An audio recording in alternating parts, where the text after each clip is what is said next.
सलातु वस्सलामु अलैका या रसूल अल्लाह, सलातु वस्सलामु अलैका या हबीब अल्लाह, सलातु वस्सलामु अलैका या नबी अल्लाह, सलातु वस्सलामु अलैका या नूर मिन नूर अल्लाह।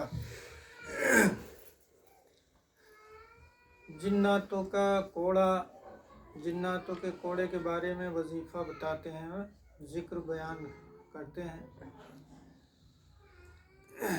जो आजकल हर घर में किसी न किसी बहन बेटी को या किसी भाई को जिन्नातों ने पकड़ रखा है, जिन्नातों ने उन पर हमला कर रखा है। जिन्नातों के हमला करने की और असरात के होने की एक दलील ये भी मिलती है कि लोग जो है शरीयत का खिलवाड़ करने लगे हैं और अल्लाह के रसूल सल्लल्लाहु अलैहि वसल्लम की बताए हुए तरीके पर उनकी बातों पर अमल करना कम कर दिया है, जिससे जिन्नाती असरात, ऊपरी असरात और भूत प्रेत ये लोगों को ज़्यादा परेशानी के मामले आ रहे हैं।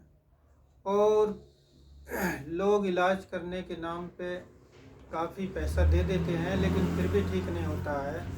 तो सबसे पहले तो यह है कि परहेज़गारी और बावजू होकर के इंसान को मतलब यह है कि अल्लाह के बताए रसूल के तरीक़े पर और नमाज की पाबंदी करे। नमाज की पाबंदी करने के बाद जो है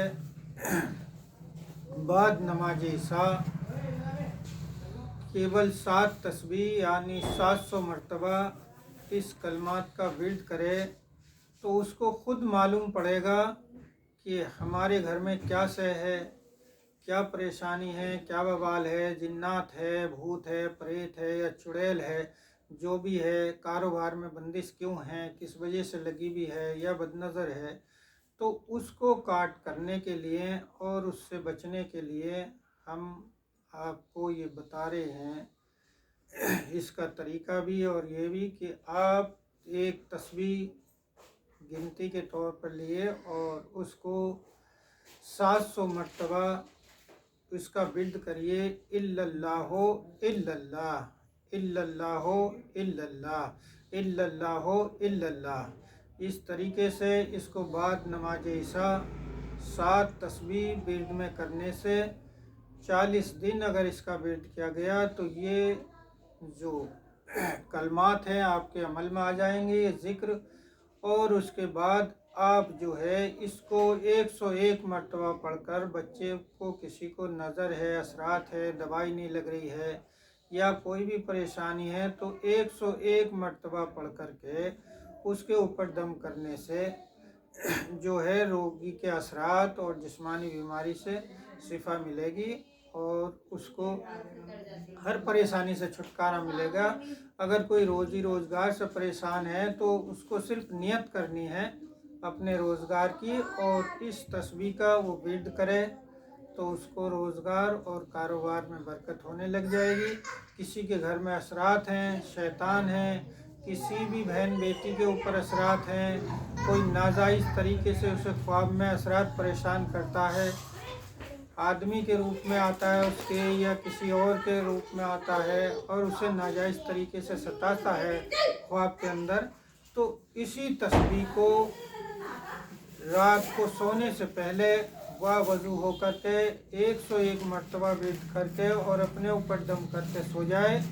और दम कर नहीं सकती है तो पानी पर दम करके उस पानी को पढ़कर सोते समय सो जाए। यही अमल दूसरों के लिए भी है, दूसरों को भी दिया जा सकता है पानी पढ़ करके। तो उसके अंदर अगर असरात हैं, जिन्नात हैं या दवाई नहीं लग रही है, कोई भी असीवी खलल है, उन सब से छुटकारा मिल जाएगा। अल्लाह तबारक व तआला छुटकारा देगा। ये जिन्नात का कोड़ा है। जब किसी पर जिन्नात है, असरात है, उस रोगी के ऊपर जिसके ऊपर जिन्नात हैं, जिन्नाती असरात है या कोई भी असरात हैं, उसके नाम से इस कलमात की नियत करके अगर इसको विर्द करने के लिए अगर 101 बार पढ़ कर के उस पर दम करेंगे तो जिन्नात छोड़ कर के भाग जाएगा, चुड़ैल छोड़ कर के भाग जाएगी और उस पर कोड़े लगने शुरू हो जाएंगे। जो इसके मुक्किलात हैं, जो मौक्किल हैं, वो उसके कोड़े मारने लगेंगे और जो है उसे इस चीज़ को छोड़ करके जाना ही पड़ेगा। जब रोगी को शिफा मिल जाए اور روگی ٹھیک ہو جائے تو سرکار صابر پاک رحمۃ اللہ علیہ کی نیاز فاتحہ کرائے، کم سے کم 1100 روپے کا تبرک لے کر کے سرکار صابر پاک رحمۃ اللہ علیہ حضور غوث پاک پیران پیر دستگیر کے نام سے اور کل اولیاء کے نام سے جو ہے سنی پر نیاز ضرور لگے۔ السلام علیکم ورحمۃ اللہ وبرکاتہ۔